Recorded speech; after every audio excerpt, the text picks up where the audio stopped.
I want you to picture something for me.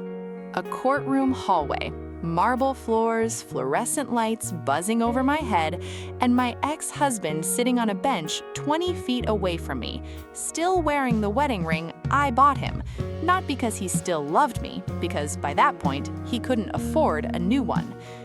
3 years before that moment, Trevor looked me dead in the eyes in the kitchen we designed together, the one with the marble countertops we fought over for 2 months, and told me I was holding him back, that he'd found someone who matched his ambition, someone younger, someone who didn't nag him about spreadsheets.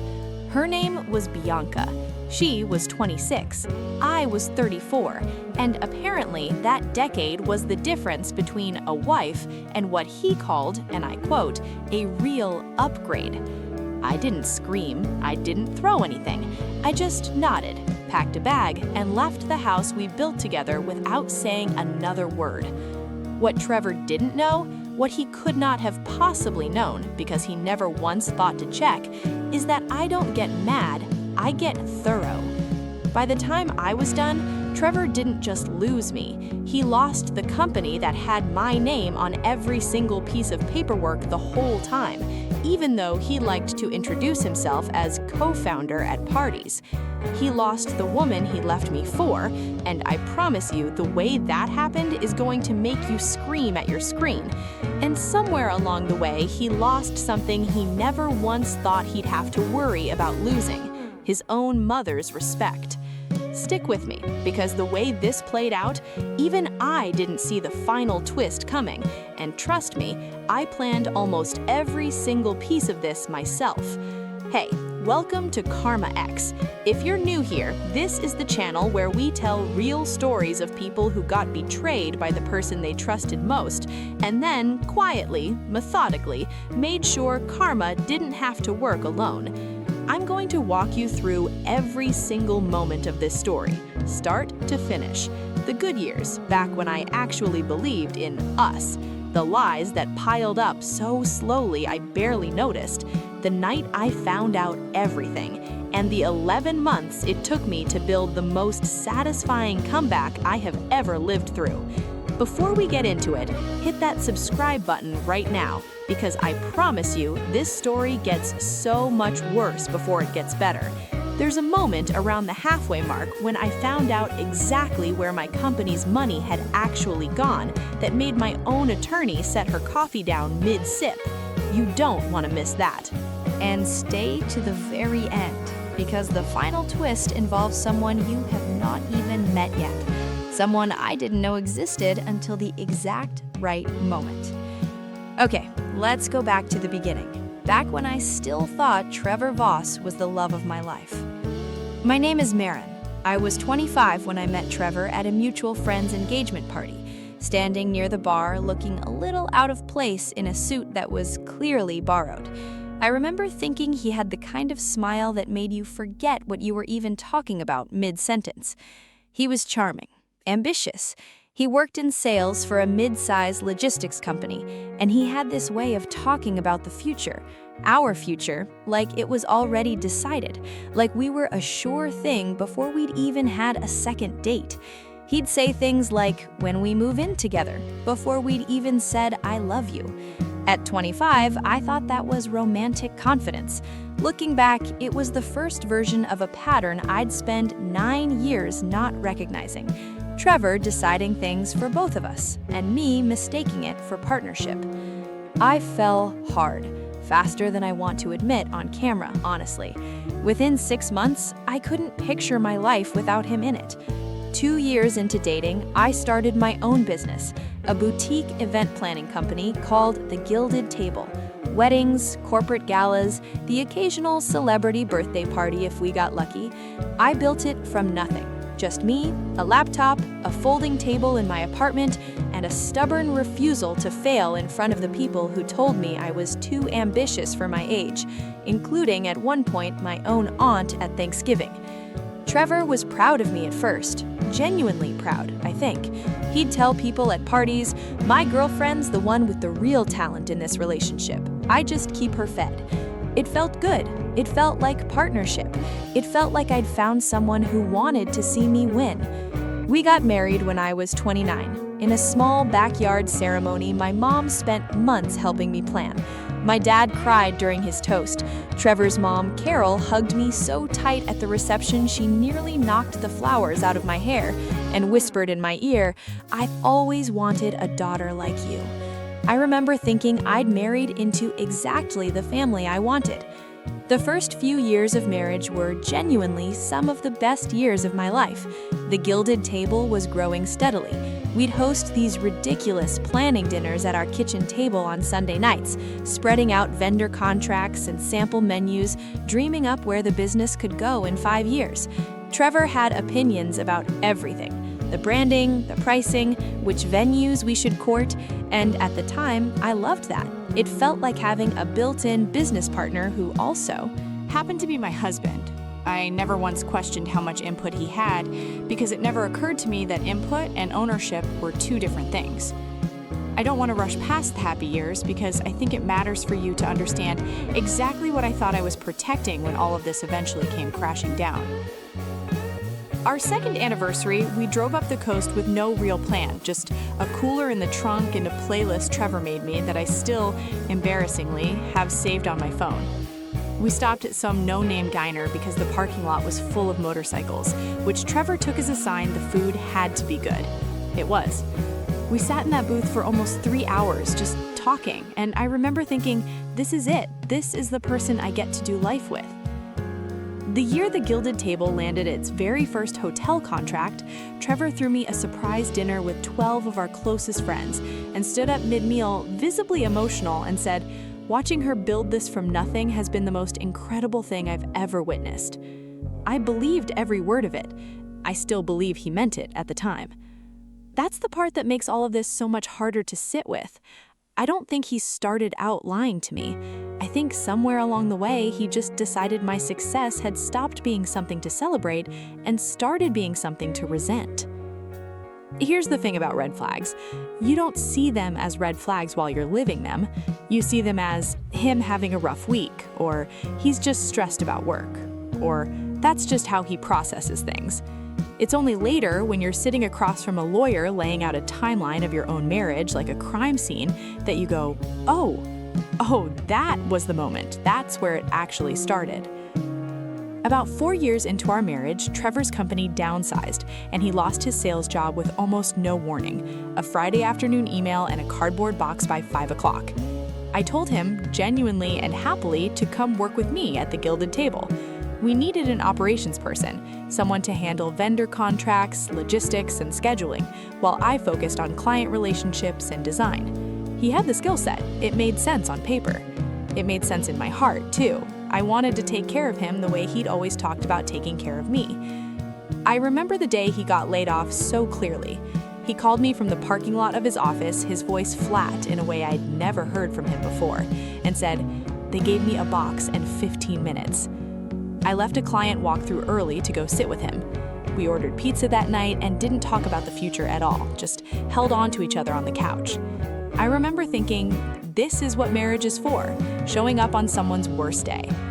I offered him a role at the Gilded Table 2 days later, not because the business desperately needed him yet, but because I loved him and I wanted him to feel needed again. It was, in hindsight, the worst decision I ever made in that marriage. Not because he was bad at the job, he wasn't, because it gave him access to everything. At first, it really was great. We were a team, husband and wife running a growing company together. It was the kind of story people love to hear at networking events. "Oh, you two built this together? That's so inspiring." I said yes to that phrasing so many times I stopped noticing how much it erased the years I'd built the business completely alone. But somewhere around year 6, something started to shift. Small at first. Trevor started correcting me in client meetings. Nothing dramatic, just little interjections. Actually, what my wife means is, then bigger things. He started introducing himself as co-founder of a company he joined 3 years after I started it, at industry mixers, on his own LinkedIn profile. Once even in an interview with a local business magazine that never once mentioned my name in the pull quote. I let it slide. I told myself it was just how he processed pride, by inflating his role a little, the way some people exaggerate a story to make it more interesting. I told myself a lot of things during those years. I've had a lot of time since then to sit with how many of them were lies I told myself so I wouldn't have to face a bigger one. Then Bianca Reyes started as our marketing intern. She was 24 at the time, fresh out of a communications program, sharp with social media, genuinely talented at her job. I want to be completely honest with you. I liked her. I trained her myself, personally, over several weeks. I remember telling Josie, my best friend since college, she reminds me of myself at that age. Hungry, good instincts. I had no idea, absolutely none, how right I was about the hungry part. 6 months after her internship ended, we brought her on full-time as a marketing coordinator. It felt like a good hire. It felt, for a long time, like nothing at all. Little things started happening that I brushed off one at a time, never once stacking them together to see the shape they made. Trevor started staying late to help Bianca with the Q3 campaign, 2, sometimes 3 nights a week. He started mentioning her name in a tone that was just a little too casual, a little too warm, the way you talk about someone you've started thinking about even when they're not in the room. I want to tell you about one specific night, because I've replayed it so many times since everything came out that I could probably recite it word for word. It was Josie's cousin's wedding, about 7 months before I found the folder. Trevor and I were standing near the bar, and one of Josie's old coworkers came up and asked what we did for a living. Trevor answered before I even opened my mouth. We run an event planning company together. I handle operations, growth, that side of things. Not a single mention that it was mine. Not a single mention of my name on the door. Josie caught my eye across the room. She didn't say anything that night. She told me later she didn't want to make it a thing at her cousin's wedding, but she pulled me aside in the bathroom about an hour later and said, very quietly, "Has he always talked about the business like that?" I laughed it off. I told her he just got excited talking about work, that it didn't mean anything. Josie didn't push it, but I remember the look on her face. It was the look of someone who saw something I wasn't ready to see yet. She'd bring it up again, gently, twice more before I found that folder, and both times I defended him. I think about that a lot now. How many people around me were quietly collecting the same red flags I was too close to the situation to add up myself. Once, I found a Notes app draft open on the shared work iPad, a caption for an Instagram post supposedly, but the voice of it wasn't Bianca's usual punchy marketing voice. It was flirtier, softer. It read less like copy for a catering photo and more like something you text someone you were falling for. I told myself it was just creative brainstorming. Marketing people talk like that sometimes, right? I closed the note. I didn't screenshot it. I didn't ask about it. I want you to remember that iPad note, because it's going to come back later in this story, and when it does, you're going to want to throw something at your screen.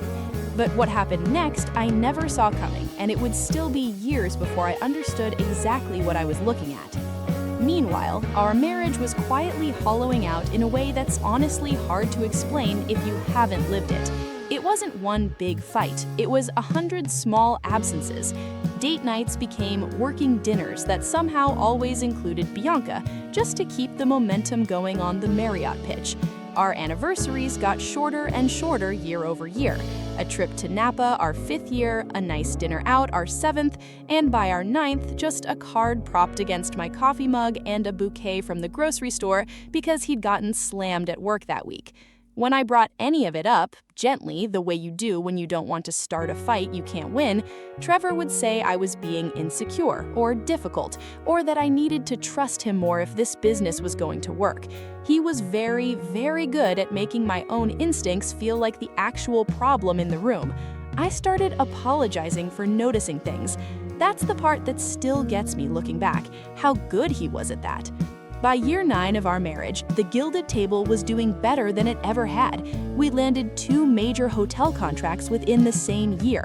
Revenue had nearly tripled in 18 months.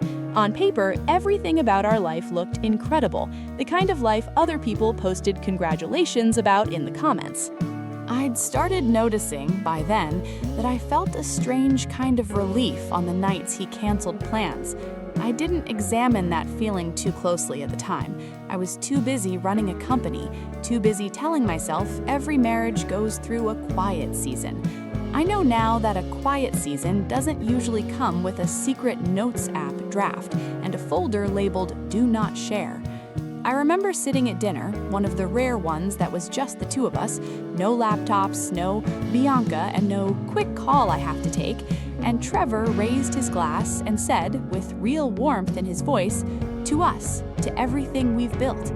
We, not me, we." I clinked my glass against his and smiled because I still loved him, because I still genuinely believed we were a team, even with all the small cracks I'd been quietly plastering over for years. 3 weeks later, I found out exactly how much of a team we actually were. But what happened next, I never saw coming. It was a Tuesday. I remember because Tuesdays were our slow days at the Gilded Table, which is exactly why I decided to finally clean out the shared company laptop that Trevor and Bianca both used for social media scheduling. Our IT guy had warned us we were almost out of cloud storage space. I wasn't snooping. I want to be very clear about that, because it matters for what came later. I was doing routine digital housekeeping in the middle of a normal Tuesday afternoon. That's when I found the folder. It was labeled, and I promise you I am not exaggerating a single word of this, Q4 Planning, Do Not Share. Inside were documents, financial documents, growth projections, a full business plan for a new event planning company using our client list, our vendor contacts, and our pricing structure. All of it lifted nearly word for word from the Gilded Table's internal files, right down to a paragraph of our own About Us page, copied with maybe 3 words changed. The founders listed on the cover page, Trevor Voss and Bianca Reyes. My hands were shaking so hard I had to set the laptop down on my desk.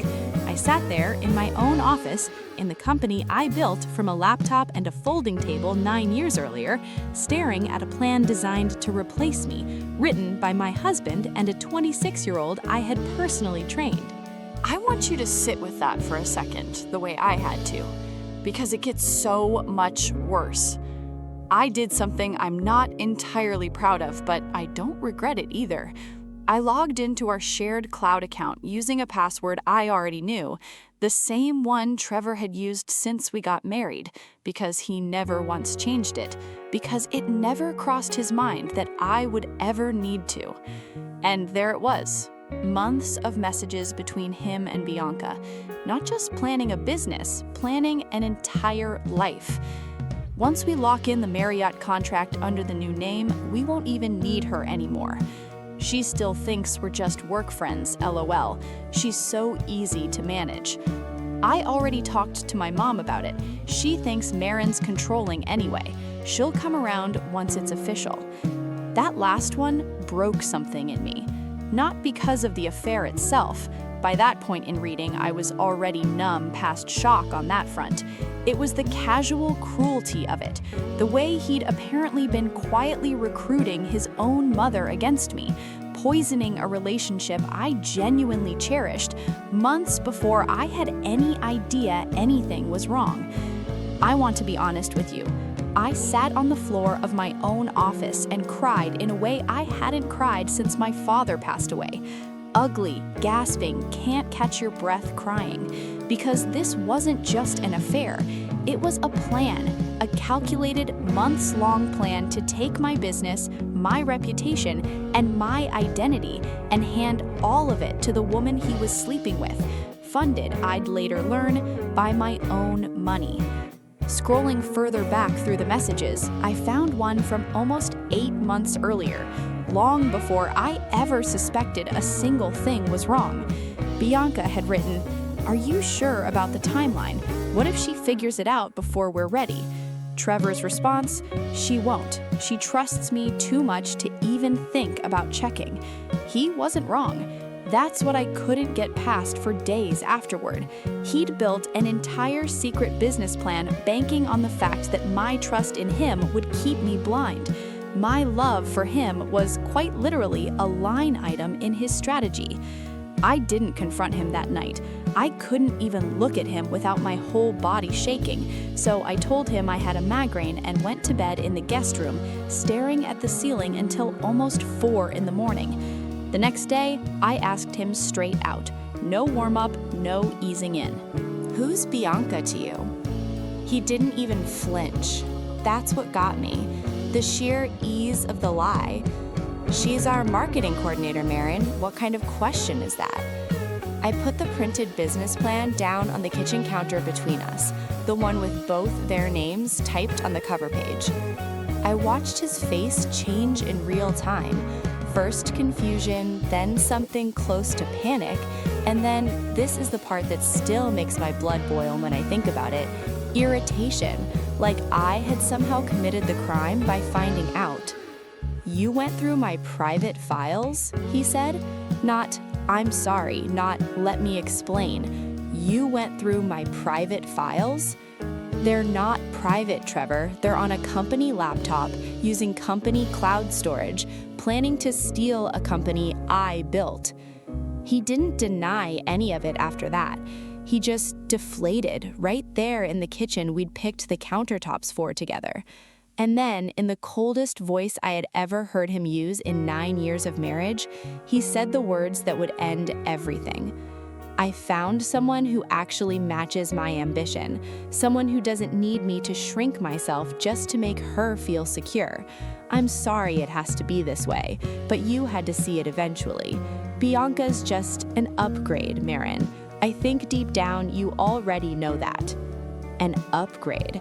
9 years of marriage, 9 years of building a company together, holding his hand through his layoff, planning a wedding, a life, a future, reduced in one sentence to a man telling me, to my face, in the kitchen we designed together, that he'd traded me in like a used car with too many miles on it. I called my mom from that gas station parking lot before I even started the car. I could barely get the words out. I just kept saying, "He left," over and over until she told me to breathe. My mom drove 40 minutes to meet me, and she didn't say a single "I told you so," even though, as it turned out later, she'd had her own quiet doubts about Trevor for years and never once voiced them, because she didn't want to be that mother-in-law. She just held on to me in that parking lot until I could talk in full sentences again. Josie was the second call. I don't think I even finished the first sentence before she said, "I'm coming over, don't argue with me," and hung up.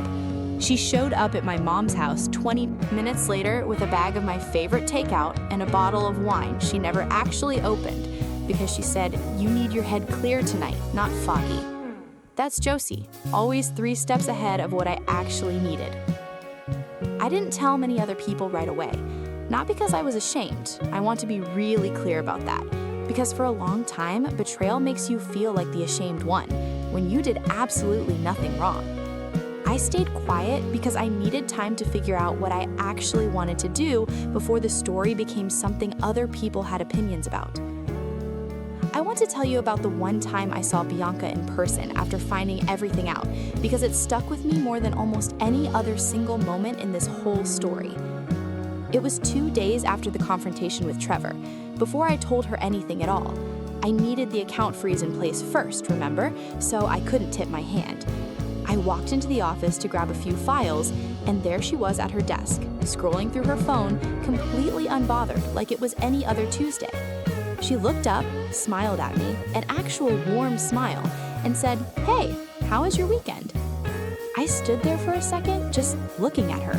This 26-year-old I had personally trained, who I had defended to other staff members when they said she was too green for client-facing work, who had spent the last several months helping my husband plan to erase me from my own company, and she was asking about my weekend like nothing in the world was wrong. It was fine, I said, and I walked to my office and closed the door, and I sat there for 10 minutes with my hands pressed flat against my desk, just breathing, reminding myself of the plan. Reminding myself that the version of this where I screamed at her across the office felt good for exactly 90 seconds and then cost me everything Dana and I had spent 2 weeks building. I chose the plan. Every single day for 6 weeks, I chose the plan, even when it was the hardest thing I've ever done. I want you to imagine that for a second. Imagine giving someone your entire 20s and half of your 30s, the years people always say are your prime, your peak earning years, your best chapter, and having him stand in the kitchen you designed together and call the woman he cheated with an upgrade to your face without even the decency to look away while he said it. If you're not furious right now, I don't think we're watching the same story. Here's what made it worse. When I told him I wanted a divorce, he actually looked relieved, like I'd let him off the hook he'd been squirming on for months. He said, and again, I am not exaggerating a single word, "I was hoping you'd say that. Makes this a lot easier for everyone." Everyone, as if there'd been some kind of committee, as if my entire marriage had just been a business decision that got quietly voted down in a meeting I wasn't invited to. The next morning, while I was still packing a bag in the guest room, I overheard Trevor on the phone. I think he assumed I'd already left for the office. He was talking to Bianca. "It's done," he said. "She knows. We can move faster on the lease now. No more sneaking around the schedule." He wasn't grieving the end of our marriage. He was celebrating a scheduling win. I left the house that morning with one bag and my laptop. I didn't cry in front of him again. I saved that for the car in the parking lot of a gas station 3 blocks away, where I sat for 45 minutes with my head against the steering wheel before I could make myself drive. But somewhere around minute 30 of sitting in that parking lot, something shifted in me. The grief was still there. It would stay there, in waves, for months to come, but underneath it, something colder and clearer started to take shape. Because here's what Trevor didn't know, what he'd forgotten or simply never bothered to check in 9 years of marriage and 6 years of working side by side. The Gilded Table was never a joint company. It was mine. Every single piece of paperwork from day one, the LLC filing, the trademark registration, the vendor contracts, the lease on our office space had my name on it and my name only. Trevor was never a legal co-owner. He was an employee I happened to be married to, and nothing more, no matter how many times he called himself co-founder at a party. He had built an entire secret business plan to steal a company he did not legally have any claim to whatsoever. But what happened next, I never saw coming, because I wasn't the only one in this story keeping secrets from someone who trusted them. Before I move into what I did next, I want to spend a minute making sure you see this for exactly what it was, because Trevor spent years making sure I never quite could. This wasn't a man who fell out of love and made a mistake. Every single tactic he used on me has a name, and once I learned them, I couldn't unsee them anywhere in our marriage. He minimized my instincts for years, calling me insecure anytime I noticed something was off, until I stopped trusting my own gut entirely. That's a textbook manipulation tactic. It's called gaslighting, and it works precisely because it makes the victim question their own perception of reality instead of the manipulator's actions. He isolated my confidence in stages, not all at once, first taking credit in small settings, then bigger ones, until co-founder felt normal enough that even I stopped correcting people. Recruited his own mother against me, quietly, months in advance, so that if I ever did find out, I'd have fewer allies standing behind me. And he built an entire financial exit plan funded by my own company's money, banking specifically on the fact that my love for him would keep me from ever checking. None of that is love gone wrong. That's a plan, executed patiently by someone who understood exactly how much trust he had and exactly how to spend it. I could have exploded. I could have called Bianca screaming that same night. I could have keyed Trevor's car in the office parking lot, posted the entire business plan to social media. walked into the office and fired them both on the spot in front of every vendor we had a meeting with that week. Believe me, every part of my body wanted to. But I didn't get where I was in business by reacting on instinct. I got there by planning, by staying 2 steps ahead of a problem before it fully arrived. And I decided, somewhere in that gas station parking lot with mascara running down my face, that Trevor and Bianca were about to learn exactly what happens when you underestimate a woman who built an entire company from a folding table. The first call I made wasn't to a friend, or a therapist, or even my mom. It was to my business attorney, Dana Whitmore, who had personally drawn up every legal document the Gilded Table had signed in the past 6 years. I need to know exactly what Trevor legally has access to, I told her, my voice somehow completely steady, and I need to know it before he realizes I know anything at all. Dana and I spent the next 2 weeks meeting quietly, after hours, at her office instead of mine, because I no longer trusted that our own office wasn't compromised in some way I hadn't found yet. She walked me through every contract, every filing, every account with the kind of calm precision that made me actually start to believe I was going to be okay. Here's what we confirmed, in black and white. Trevor was never listed as an owner, partner, or shareholder of the Gilded Table. Not once in 9 years had he been added to a single legal document tied to the company. I'd always meant to get around to it eventually, and thank God in the single most bitter irony of my entire adult life, that I never did. But he did have full access to our operating bank accounts as our operations manager. And when Dana pulled 6 months of transaction history, we found something that made her set her coffee cup down and go completely silent for almost 30 seconds. Trevor had been slowly siphoning money out of the Gilded Table's operating account, small, deliberately reasonable amounts, disguised as vendor payments, consulting fees, and equipment purchases, and funneling it into a separate account he controlled. Nearly $47,000 over 8 months. That money wasn't going toward equipment. It was going toward the rival business, rebranding costs, a logo designer, a deposit on office space 3 miles from ours, close enough that our own clients could have literally seen the sign going up. He had been using my own company's money to build the very thing meant to replace me. I remember reading a line item labeled equipment, catering supplies, $6,200, and calling Dana immediately, because I knew for a fact we hadn't purchased a single piece of new catering equipment that entire quarter. I had personally approved every equipment order that year. Dana, I said, where did that $6,000 actually go? She was quiet for a second, clicking through documents on her end, and then she said, Maren, it went toward a deposit on a commercial lease under Bianca Reyes's name. I had to put the phone down and just breathe for a full minute. Not because I was shocked he was capable of it anymore. By that point, honestly, nothing about Trevor could shock me. But because of how calculated it was. This wasn't a man who fell in love and made a mess of his life in the chaos of it. This was a man who sat down at a spreadsheet and ran the numbers on exactly how much he could quietly steal from his own wife before she'd notice. I couldn't do this alone, and I knew it. So I built what I started calling, only half-jokingly, the team. Josie, my best friend since college, who had a forensic accounting background from her old corporate job before switching careers, volunteered, genuinely, unprompted, the second I told her, to go through every transaction with a fine-toothed comb, cross-referencing bank statements against actual invoices line by line.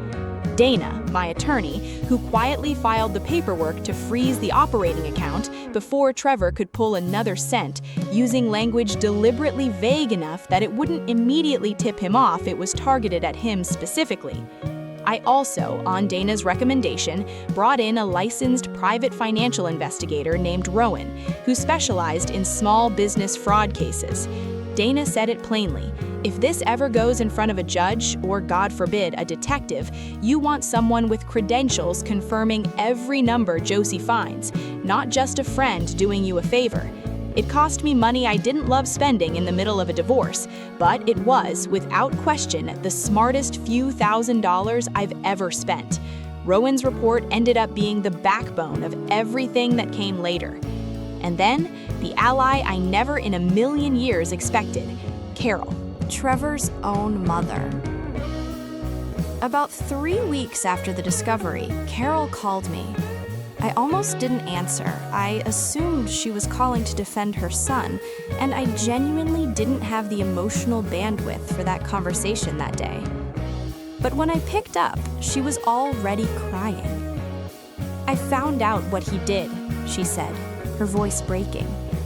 "Maren, I need you to know I did not raise him to be this kind of person. And I need you to know he came to me 2 months ago asking me to co-sign a business loan for his new venture.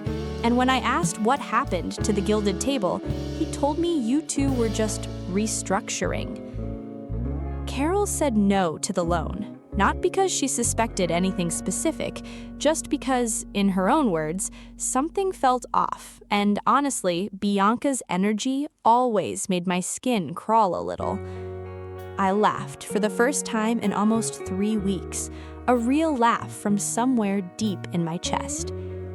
Carol became one of my most valuable allies in the months that followed, not out of spite toward her own son, she was very clear about that with me, but because, as she put it, loving someone doesn't mean lying for them, Maren. I love my son. I am not going to lie for him. Here's where the whole plan almost fell apart. About 5 weeks into building the case, Trevor started acting strange around the office, more secretive with the laptop, more distant, checking his phone constantly. Josie texted me one night, close to midnight. "I think he suspects something. He asked me today if you'd seemed off lately, out of nowhere." My heart dropped straight into my stomach. If Trevor realized we knew, he could liquidate whatever was left of the siphoned money, delete the shared files, and disappear every piece of evidence before Dana could get the account freeze fully finalized through the bank's process. I had exactly 18 hours before the freeze would legally take effect. I remember not sleeping a single minute that night, staring at the ceiling in the guest room of my mom's house, running through every possible way this could still go wrong. I actually called Dana at 11 that night, half panicked, asking if there was any way to speed up the process. She talked me through it calmly, the way she always did. Even if he moves money tonight, Rowan's report has already the paper trail documented up to yesterday. You're not relying on the account balance alone anymore, Maren. You're relying on the history. He can't undo it. Erase history. It didn't make me feel much better in the moment, but it turned out to be exactly true. But what happened next, I never saw coming. Because the very next morning, before I'd even made it to my first cup of coffee, I got a phone call that changed the entire trajectory of this story. It was Bianca's boyfriend. I want you to sit with that for a second, because I certainly had to. Turns out, Bianca, the 26-year-old upgrade my husband left me for, had a boyfriend the entire time this was happening. His name was Connor. They'd been together for over a year, living together in an apartment across town, and he had absolutely no idea Bianca was involved with a married man 12 years older than her, let alone secretly co-founding a business with him behind 2 other people's backs. Connor had found messages on Bianca's laptop, a shared family cloud storage plan, ironically the exact same careless mistake Trevor had made with me, and reached out to me directly after finding my number in an old, half-deleted group email chain about a mutual acquaintance's wedding 2 years earlier. "I don't know you," he said when I picked up, his voice tight and shaking slightly. "But I think we're both being played by the same 2 people, and I think you deserve to know everything I know. I want you to scream yes at your screen right now, because I certainly did in my car, sitting in a parking garage gripping the steering wheel." Connor and I met for coffee 2 days later at a quiet place across town, far from anyone who might recognize either of us, and we compared notes for almost 3 hours. Every single piece lined up perfectly. Trevor and Bianca weren't just planning a business together, they'd been planning to disappear together entirely the moment the new company was funded and off the ground, leaving both Connor and me behind without so much as a real conversation. I want to pause here because meeting Connor was strange in a way I didn't expect. We were, in a weird sense, in the exact same position. Two people who'd given years to someone who was quietly building an exit behind our backs. There was no jealousy between us, no awkwardness about who deserved to be angrier, just this odd, immediate camaraderie of two people who'd both been lied to by the same two liars.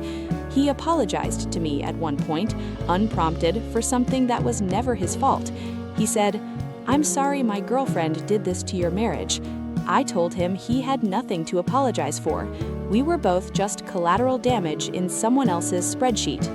Connor had something Josie and Dana didn't: direct access to Bianca's personal messages, which included financial details about the new company that Trevor had deliberately kept off our shared work laptop, routing all of it through Bianca's personal devices instead, so it wouldn't show up in any audit of our company systems. Between what Josie found buried in our books, what Dana had legally frozen and documented, and what Connor now handed me on a flash drive across a coffee shop table, we had, for the first time since this began, the entire picture, start to finish. Here's what we decided to do. Not out of spite, out of precision. 1.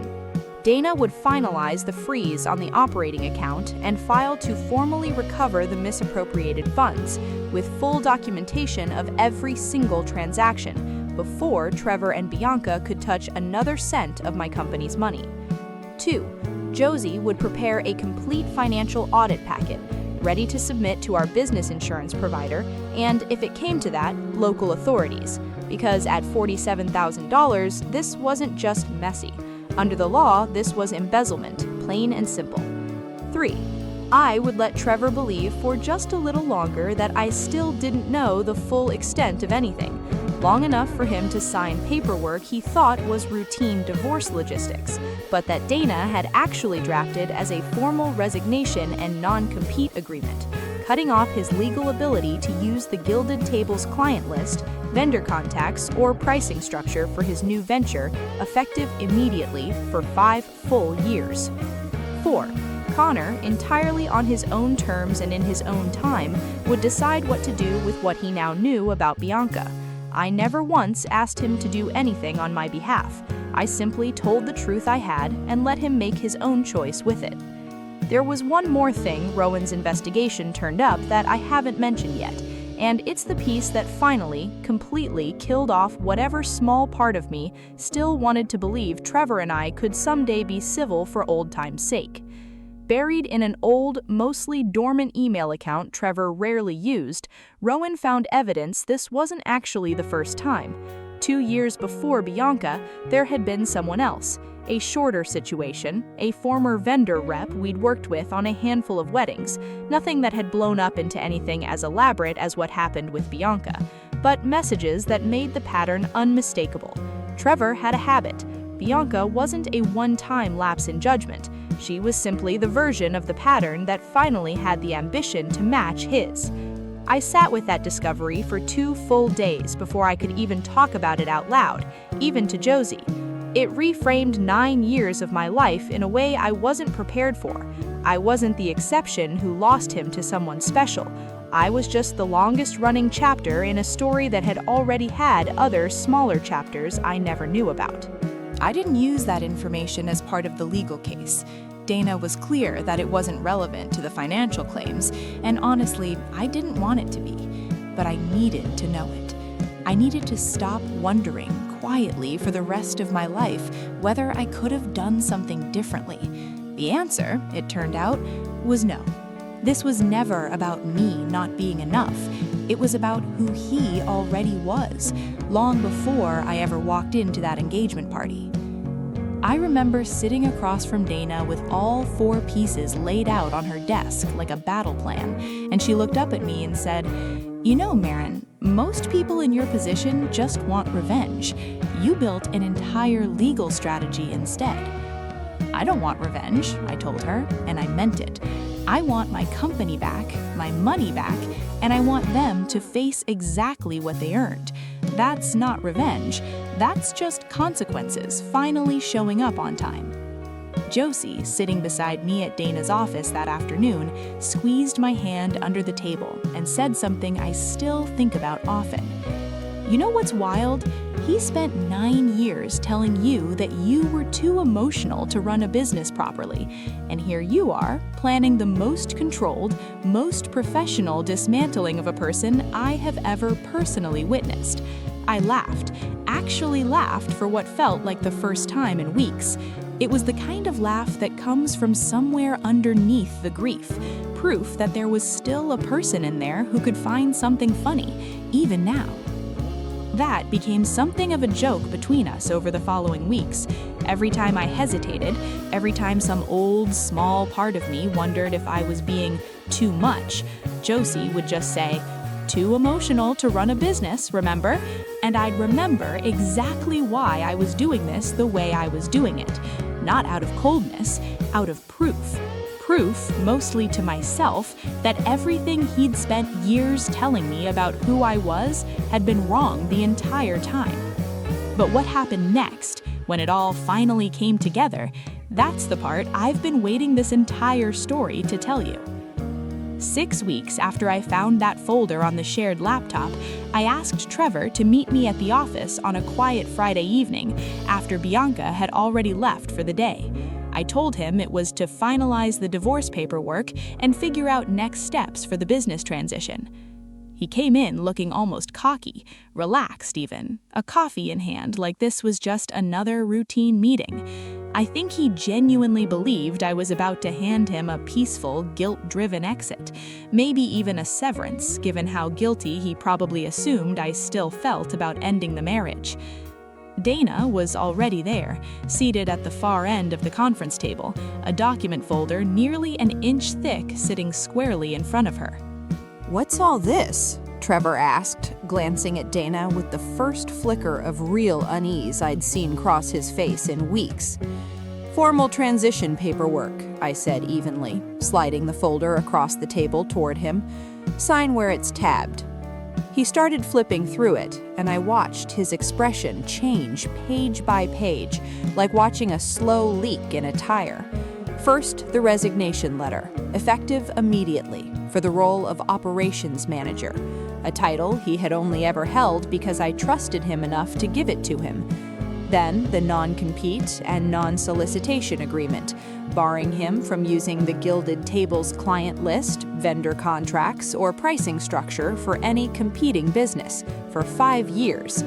And then, the page that made him go visibly pale, a formal notice of the completed financial audit, listing every one of the 8 months of unauthorized transfers from the company account, totaling $47,300, with a formal demand for repayment and a clear warning that failure to comply within 30 days would result in the matter being referred to local law enforcement for investigation of embezzlement.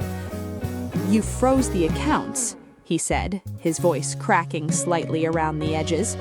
"You knew. This whole time, you knew."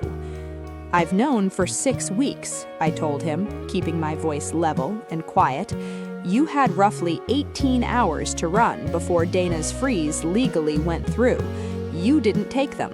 That's on you, not on me." He sat back in his chair, and for a moment I actually watched him try to recalculate, the same way he probably recalculated 100 sales pitches over the years, searching for an angle that would land. "Maren, be reasonable. We can figure this out between us. We don't need all this," he gestured vaguely at the folder, at Dana, at the entire room, "all this formality. We were married 9 years. "We were married 9 years, I repeated back to him, "and you spent the last one of them building a company on my dime to give to someone else. I think I've been plenty reasonable already, Trevor. This is what reasonable looks like when someone stops being naive about you. Here's where I want you to lean in, because this is the moment I replayed in my head almost every single night for the 6 weeks it took to build. Trevor tried, briefly, to argue his way out of it. He said the business plan was just an idea, that the transfers were operational expenses, that I was being dramatic and vindictive for even bringing lawyers into this. I slid one more document across the table, a printout of the lease deposit, $6,200 paid directly from the Gilded Table's operating account for a commercial space 3 miles away, signed under Bianca Reyes's name, with Trevor listed as a guarantor on the lease. "Explain to me," I said, "exactly how a commercial lease deposit under your girlfriend's name for a business you don't legally own any part of counts as an operational expense for my company." He didn't have an answer. For the first time in 9 years, I watched Trevor Voss have absolutely nothing to say to me. He tried one more angle, a weaker one, almost pleading. "Maren, come on, we built this company together. Doesn't that count for something here?" I looked at him for a long moment before I answered. "You worked at this company, I built it. There's a difference. And it turns out the paperwork has always agreed with me."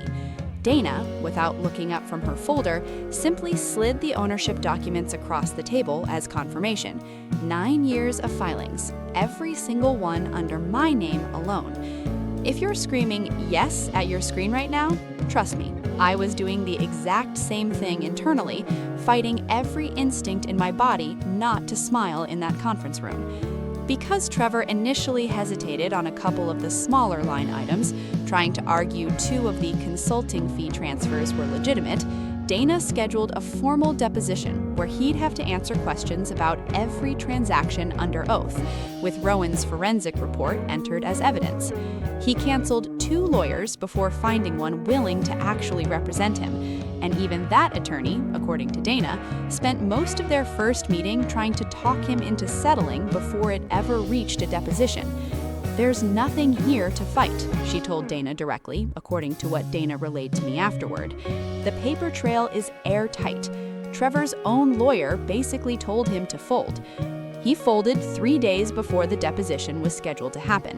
Signed everything. No deposition needed. Just a quiet, humiliating surrender delivered through email, forwarded to me by Dana with a single line at the top. It's over. He's done fighting." I sat with that email open on my laptop for a long time before I closed it. Faced with the choice between repaying the full $47,300 within 30 days or having Dana formally refer the case for criminal investigation, Trevor signed everything. He didn't have the cash. That much was obvious from how quickly his face fell after reading the total.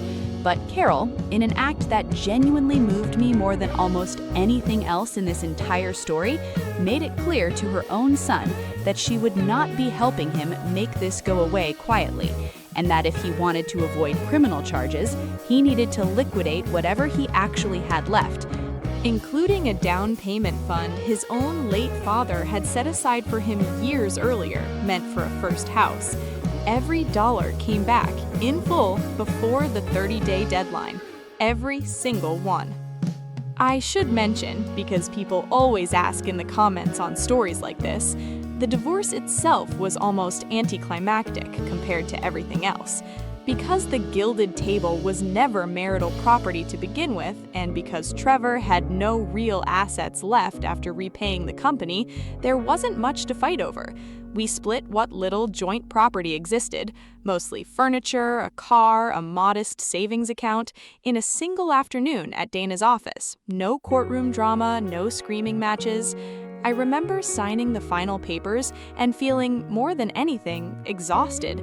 Not devastated, not triumphant yet either, just tired, the way you feel after finishing a race you didn't train for but finished anyway. Josie took me to get tacos afterward, and we didn't even talk about Trevor. We talked about nothing. Her sister's baby shower, a show we were both watching, anything normal. I think I needed that normalcy more than I needed a victory lap. I moved into a small apartment about 15 minutes from the office. Nothing fancy, just a one-bedroom with good light and a balcony big enough for 2 chairs. My mom helped me pick out furniture. Carol, of all people, showed up on move-in day with a housewarming plant and stayed for 4 hours helping me unpack boxes, both of us laughing at how absurd it was that she'd become one of my closest people through the wreckage of her own son's choices. I remember standing on that balcony my first night there, coffee in hand, looking out at a city I was building an entirely new life in, and feeling something I hadn't felt in months. Quiet. Not happiness exactly, not yet, just quiet, the kind you only get once every piece of a mess has finally been dealt with. Now, here's the part I promised you at the very beginning of this story, the twist even I didn't see coming, and I planned nearly every other piece of this myself. 2 weeks after Trevor signed that paperwork, Connor confronted Bianca with everything he'd found. Not as part of any coordinated plan with me, he genuinely just needed answers for his own sake, for his own year of life he felt he'd lost. Bianca, apparently, tried to spin it the exact same way Trevor had tried to spin it to me, minimizing it, calling it just business, insisting the relationship with Trevor was purely professional, despite months of messages proving very much otherwise. Connor didn't buy a word of it. He ended it that same night and moved out within the week. He texted me once, a few days after it happened, just to close the loop between us.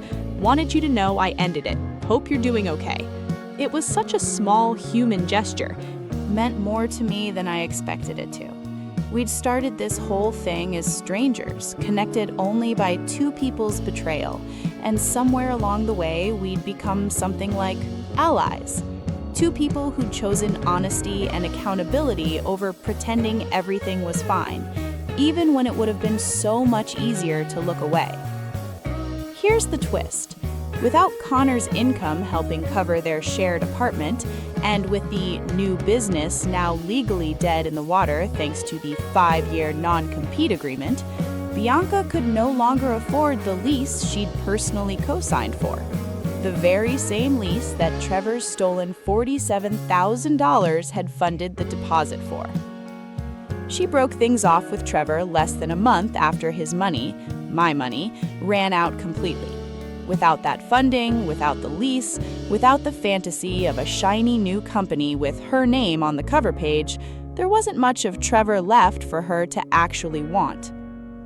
I heard through a mutual contact, not from Trevor, obviously, since we weren't speaking anymore, that her exact words were something close to, "I didn't sign up to start over from nothing with a man in his 40s. The very same man who once told me in our own kitchen that I was holding him back from his real potential. Turns out, the upgrade only wanted him for as long as the funding lasted.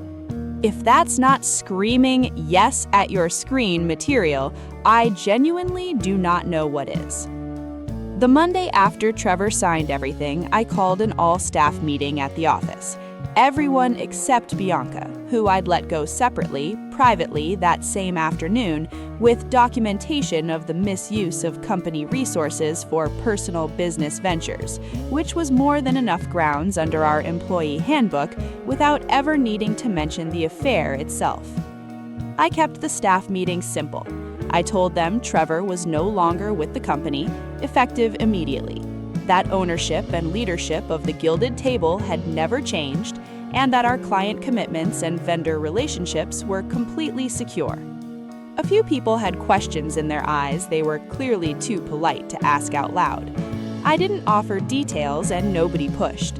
What I did offer was reassurance. Paychecks were safe, contracts were safe, the company they'd built their careers around wasn't going anywhere.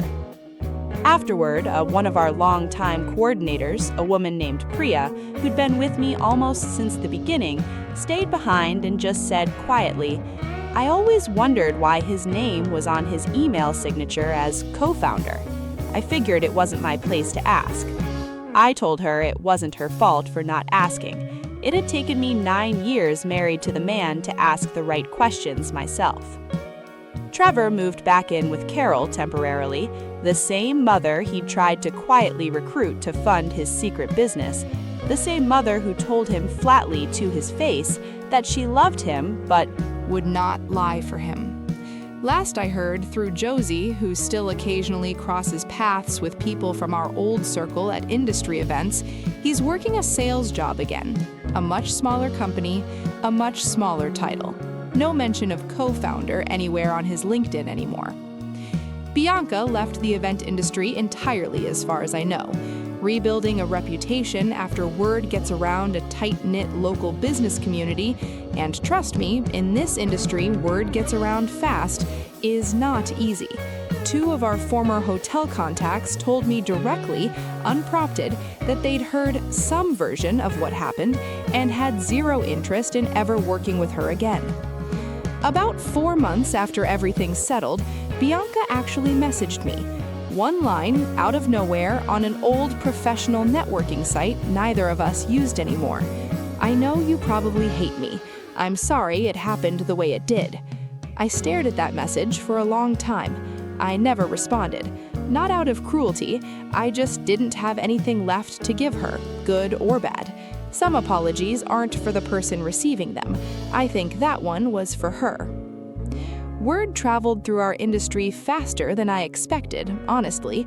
A few weeks after the paperwork was finalized, one of our regular florists pulled me aside at a venue walkthrough and said quietly, "I heard what happened. For what it's worth, everyone already knew this business was always yours.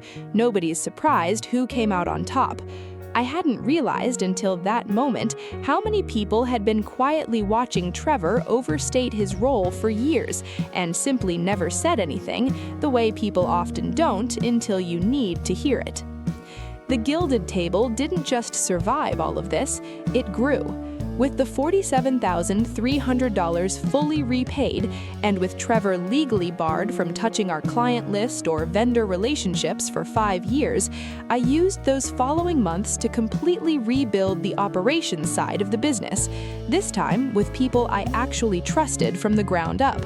Josie came on part-time as our internal financial consultant. We landed a 3rd major hotel contract 8 months after the divorce was finalized, our biggest single deal to date, and Carol, Trevor's mother, still comes to my company holiday party every single year without fail. She told me once, over a glass of wine at last year's party, "You were always the daughter I wanted, Maren. I just got unlucky with the son." There's one more moment I want to tell you about, because it's the one that made me realize I'd actually come the other side of this whole thing. About a year and a half after the divorce was finalized, the Gilded Table was nominated for a regional small business award, Event Company of the Year, judged by a panel of hospitality and hotel industry professionals across the state. I almost didn't go to the ceremony. Part of me still felt like the woman crying in the gas station parking lot, even 18 months later. Josie basically had to physically put me in the car. We won. I stood up on that small stage in a hotel ballroom not unlike the ones we'd catered dozens of weddings in, and I gave a 2-minute speech that I mostly remember through tears, thanking my team, thanking Josie, thanking my mom, thanking, at the very end, everyone who believed in this company back when it was just me and a folding table. Carol was in the audience. She stood up before anyone else did. I didn't mention Trevor once. I didn't need to. Sometimes the most satisfying ending isn't the confrontation. It's simply the life that keeps going beautifully without the person who tried to take it from you. Looking back on all of it now, I don't think the real lesson here is get revenge. I actually don't love that word for what happened, if I'm honest. What I did wasn't revenge, it was accountability, the kind Trevor clearly thought he'd never have to face because he assumed I was too heartbroken, too soft, or too distracted by grief to notice what he'd been doing right under my nose for months. The truth is, the version of me sitting in that gas station parking lot sobbing with her forehead against the steering wheel had every right in the world to fall apart completely and stay that way for a long time. But somewhere in that parking lot, I made a decision that I genuinely believe changed the entire rest of my life. I decided that my company, my name, and my future were worth protecting. calmly, legally, and completely, one document at a time. If you're going through something even remotely similar right now, if someone you trusted made you feel small, made you feel like you were somehow holding them back from a life they deserved more than you did, I want you to hear this clearly. The coldest, most powerful thing you can do isn't rage. It's patience. It's paperwork. It's quietly making absolutely sure that the people who hurt you have to live with exactly what they built for themselves. I still think about that folder sometimes. Q4 planning, do not share. I think about how close I came to never checking that laptop, how easily this could have gone a completely different way if our IT guy hadn't mentioned we were low on storage that one particular Tuesday.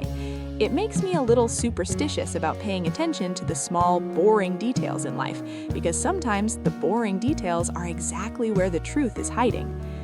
I also think a lot about the woman I was before all of this, the one who apologized for noticing things, who talked herself out of her own instincts for years because it was easier than confronting what they meant. I'm not her anymore. I don't think I could go back to being her even if I tried.